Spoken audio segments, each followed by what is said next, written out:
తాకట్లో ఉన్న బంగారాన్ని విడిపించి ఆ రోజున మార్కెట్ ధర కట్టి మిగిలిన డబ్బును మీకు అందిస్తుంది కొమ్మూరి గోల్డ్.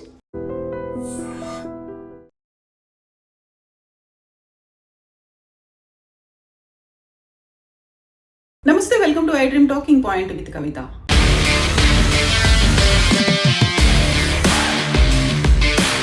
ఇరాన్తో యుద్ధం జరుగుతున్న వేళ అమెరికా అధ్యక్షుడు డొనాల్డ్ ట్రంప్ కీలకమైనటువంటి ప్రకటన చేశారు. యుద్ధం ఎంతకాలం కొనసాగితే, ఉద్రిక్త పరిస్థితులు ఎంతకాలం కంటిన్యూ అవుతే అంతకాలం అంతర్జాతీయంగా చమురు ధరలు పెరుగుతాయి అనేటువంటి ఒక సంచలనమైనటువంటి ప్రకటనను ఓవల్ కార్యాలయం వేదికగా చేశారు డొనాల్డ్ ట్రంప్.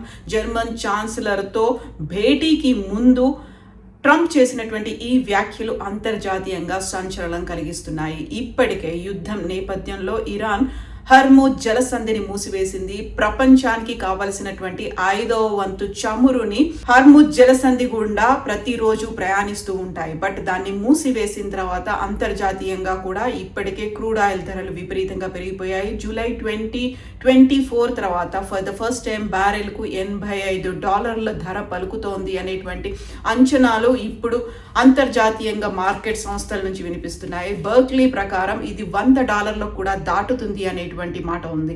ఇక మేరీటైమ్ అనలిటికల్ సంస్థలు చెప్తున్న దాన్ని బట్టి చూస్తే అయితే విండ్ వర్డ్ తో పాటుగా కెప్లర్, ఈ రెండు సంస్థలు హర్ముజ్ జలసంధి దగ్గర 706 చమురు నౌకలు ఆగిపోయినట్టుగా అనౌన్స్ చేసింది.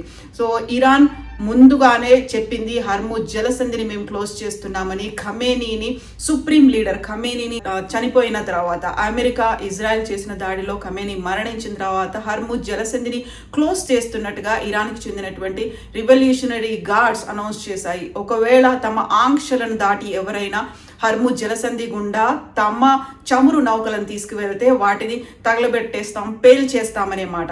సో వివిధ దేశాలకు చెందినటువంటి చమురు వాహక నౌకలు అయితే తమకు బీమా సౌకర్యం కల్పిస్తే అక్కడి నుంచి వెళ్తాము, ఆ ఆంక్షలను కూడా ధిక్కరిస్తాము అని చెప్పినప్పటికీ కూడా బీమా సంస్థలు ముందుకు రానటువంటి పరిస్థితి ఉంది. ఈ దేశంలోనే పలావు జెండాతో వెళ్తున్నటువంటి భారతదేశానికి చెందినటువంటి ఒక చమురు నౌక మీద దాడి చేశారు ఇరాన్ రివల్యూషనరీ గార్డ్స్. అక్కడ ఉన్నటువంటి 15 మంది భారతీయుల్లో 4 ఇరానీయులు ఉన్నారు, 4కి గాయాలైనట్టుగా మనకి గతంలోనే వార్తలు అనేవి వచ్చాయి. ఈ నేపథ్యంలోనే అక్కడి నుంచి నౌకలు ప్రయాణించడానికి వీలుగా అమెరికాకు చెందినటువంటి నేషనల్ కోస్ట్ గార్డ్స్, నావికా దళానికి చెందినటువంటి ఆర్మీ అనేది అక్కడ వాళ్ళకి సహాయం ఇస్తుంది, రక్షణగా ఉంటుంది అనేటువంటి ఒక మాట అని చెప్పారు అమెరికా అధ్యక్షుడు Donald Trump. America development finance corporation DFC దీనికి సంబంధించి రాజకీయమైనటువంటి రిస్క్ బీమాతో పాటుగా ఆర్థిక అంశాలకి సంబంధించి ఆ హామీల అమలు కోసం అధికారులకి ఆదేశాలు కూడా జారీ చేశారు. ఇక ప్రపంచానికి సంబంధించి ఒక రవాణాలో ఇది చాలా కీలకమైనటువంటి జీవనాడిగా ఉంది హర్ముజ్ జలసంధి. 5వ వంతు రవాణా అనేది ఇక్కడికే అవుతుంది. అందులోనూ ప్రధానంగా భారతదేశంతో పాటుగా చైనా, దక్షిణ కొరియా, జపాన్ దేశాలకి ఇక్కడ ఆయిల్ అండ్ న్యాచురల్ గ్యాసెస్ అలాగే చమురు అనేది హర్ముజ్ జలసంధి నుంచి ప్రతిరోజు వస్తూ ఉంటాయి. ఈ నేపథ్యంలోనే భారతదేశానికి సంబంధించి ఒక కేంద్ర ప్రభుత్వం కూడా కీలకమైనటువంటి ప్రకటనని రిలీజ్ చేసింది. అందులో దేశంలో ఉన్నటువంటి చమురు నిల్వలు 25 రోజుల వరకు మాత్రమే వస్తాయి అనేటువంటి ఒక మాట చెప్పింది.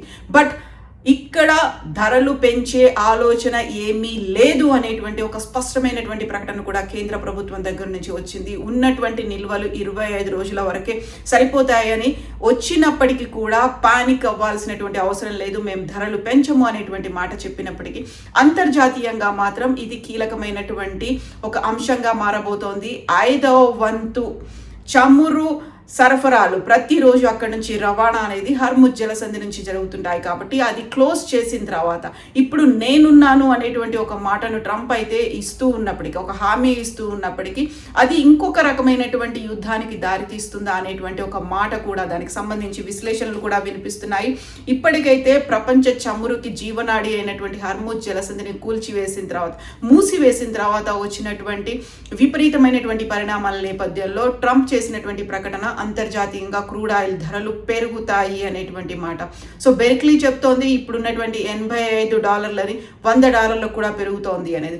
బట్ ఇరాన్ కూడా అదే తీవ్ర స్థాయిలో ప్రతిఘటిస్తోంది, ప్రతిస్పందిస్తోంది, దాడులు చేస్తోంది.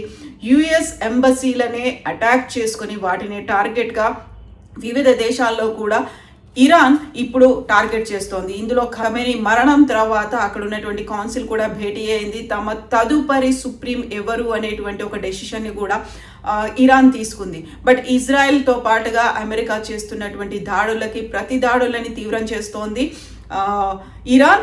బట్ చమురు ధరలు కీలకంగా మారబోతున్నాయి. ప్రపంచవ్యాప్తంగా రవాణా స్తంభించిపోయే అవకాశాలు ఉన్నాయి అనే దాంతో పాటుగా ప్రతి దానికి ధరలు పెరుగుతాయి. అటు ఎగుమతి కావచ్చు, దిగుమతి చేసుకునేటువంటి వస్తువుల మీద విపరీతమైనటువంటి ప్రభావం ఉండబోతోంది అనేటువంటి అంచనాలు ఉన్నాయి. భారత్, చైనా, దక్షిణ కొరియా, జపాన్ ఈ దేశాలకి హర్ముజ్ జలసంధి నుంచి దాదాపుగా 40% అనేది చమురు, సహజ వాయువులు, ఆయిల్ అండ్ న్యాచురల్ గ్యాసెస్ అనేవి ఇక్కడ నుంచే వస్తాయి. ఆ ఎఫెక్ట్ లేకుండా నేను చూసుకుంటాను అనేటువంటి ఒక భరోసా ఇచ్చినప్పటికీ, ట్రంప్ దగ్గర నుంచి ఆ మాట స్టేట్మెంట్ వచ్చినప్పటికీ కూడా అది ఇంకొంతకాలం పడుతుంది. కాబట్టి అప్పటిదాకా చమురు ధరలు పెరుగుతూనే ఉంటాయి అనేటువంటి ఒక అంచనాలు అయితే ఉన్నాయి.